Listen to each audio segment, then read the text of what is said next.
Have you ever stood alone on a subway platform late at night and felt like the tunnel was listening? Not watching you, not following you, listening. Beneath some of the busiest cities in the world, there are subway stations that don't appear on maps. Trains slow down when they pass them, lights flicker, and some drivers swear they've seen figures standing on platforms that officially do not exist. Tonight, I want to tell you about one subway station that was sealed for decades.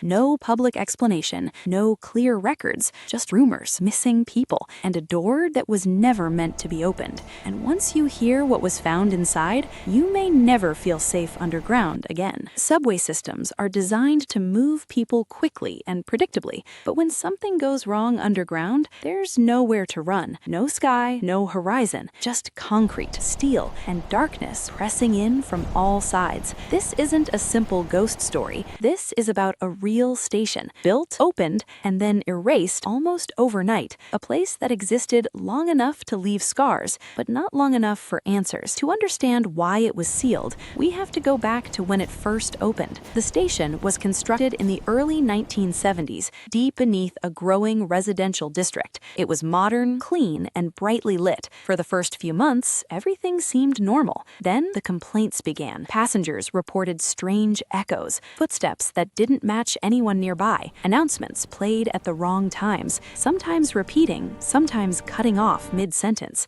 There was a constant low hum that made people feel uneasy without knowing why. One commuter later described it as feeling like the air itself was heavier, like breathing underwater. Maintenance workers noticed things too. Tools left overnight would be found stacked neatly in the middle of the platform. Security cameras glitched only in that station, never anywhere else. Trains started stopping there longer than scheduled, even when no one boarded or exited. At first, officials blamed technical issues, but then came the incident. One evening, during rush hour, a train pulled into the station and the lights went out completely. Total darkness. No emergency lighting, no announcements. For 90 seconds, the platform was silent. When the power returned, 3 passengers were gone. They hadn't fallen onto the tracks, no alarms had been triggered, no one saw them leave. They were simply missing. By the next morning, the station was closed. By that night, it was sealed behind concrete and steel. The official explanation was structural instability, but the walls they built were far thicker than necessary. Sealing the station was supposed to end the problem.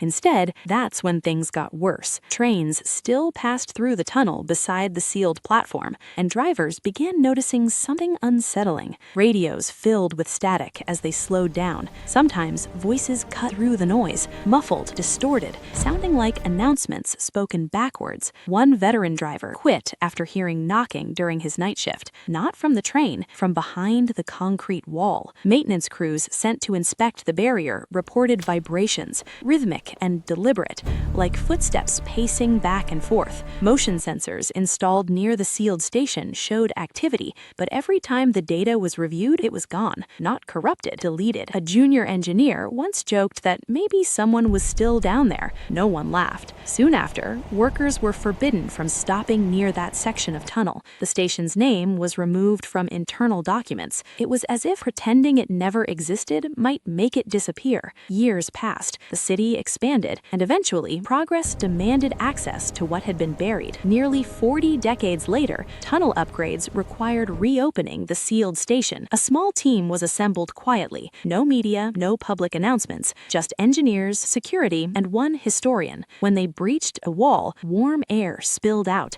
not the cold, stale air of abandonment, but something heavier lived in. Inside, the station was intact. The lights were off, but the bulbs were new, replaced again and again over the years. Posters lined the walls, not advertisements, but handwritten messages. Do not wait here. Trains stop when you listen. We didn't leave. In the ticket booth, they found a logbook. The final entry wasn't from the 1970s. It was dated just 3 weeks earlier. It read, "Still no exit." That night, power surged through the subway system. Trains across the city stopped for 6 minutes. Security cameras briefly came online inside the station. The footage showed figures standing on the platform, dozens of them. When responders arrived, the station was empty, except for fresh footprints leading into the tunnel. The station was sealed again immediately, this time permanently. According to a leaked report years later, the station had developed temporal anomalies. Time inside didn't behave the way it should. The passengers who vanished weren't killed. They were delayed, trapped in a loop where trains arrived but never opened their doors, a place where waiting never ended. That low-frequency hum matched human brainwave patterns associated with deep focus and dissociation. The station wasn't haunted. It was feeding on attention, on anticipation, on people waiting for something that never came. The city reinforced the tunnels and reprogrammed trains to speed up through that section, hoping passengers wouldn't notice. But sometimes, late at night, trains still slow down. And if you listen closely, you might hear an announcement meant for someone who's been waiting for decades. A station erased from maps, voices behind concrete, people who never stopped waiting. Whether this story is classified truth or an urban nightmare doesn't really matter, because the next time your train pauses underground longer than it should, you'll wonder who or what it's waiting for. If you want more stories that crawl under your skin and stay there like the video, like, subscribe, and share your thoughts in the comments. And remember, not every station is meant to be reached.